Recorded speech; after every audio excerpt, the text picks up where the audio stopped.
Naozaj pri mantineli je nahrnutý, no nechcem povedať, že meter, to by som preháňal, ale celkom určite dobrého pol metra hliny po kolena, do ktorej keď sa dostane aj silné auto, tak s tým má naozaj čo robiť.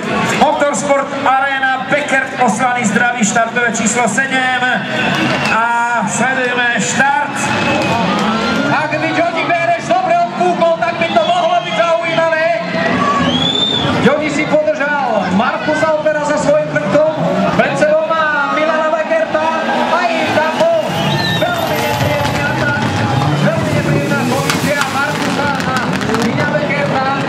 Mina to práve vyťahol do toho hlbokého blata, o ktorom som hovoril, v tej hline naozaj každé auto zvedne.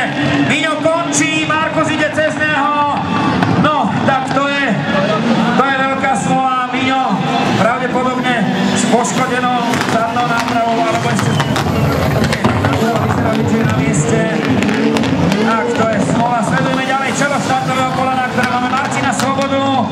Martin Svoboda, Joško Bereš, štartové číslo 13. Dve kola máme za sebou, Svoboda Bereš, Markus Hofer, týchto chvíľach tretí, poriadku nazvali chalani a Joško Bereš to ešte nevzdáva, on to ešte skúsi, Joško Bereš to ešte skúsi, pohodlne sa usadil v svojej sedačke, našľakol a pripravuje si pozíciu v záverečnom kole na najúspešnejšieho českého jazdca autokrosového, samozrejme.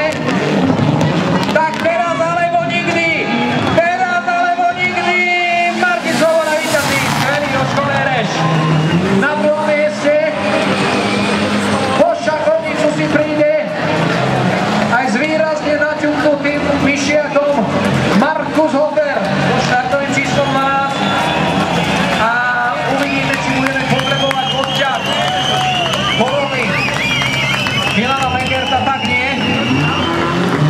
To je veľmi dobrý signál, aj keď tá ľavá zadná časť, ktorú by dostala potom náraze od Markusa Hoffera poriadne zabrať.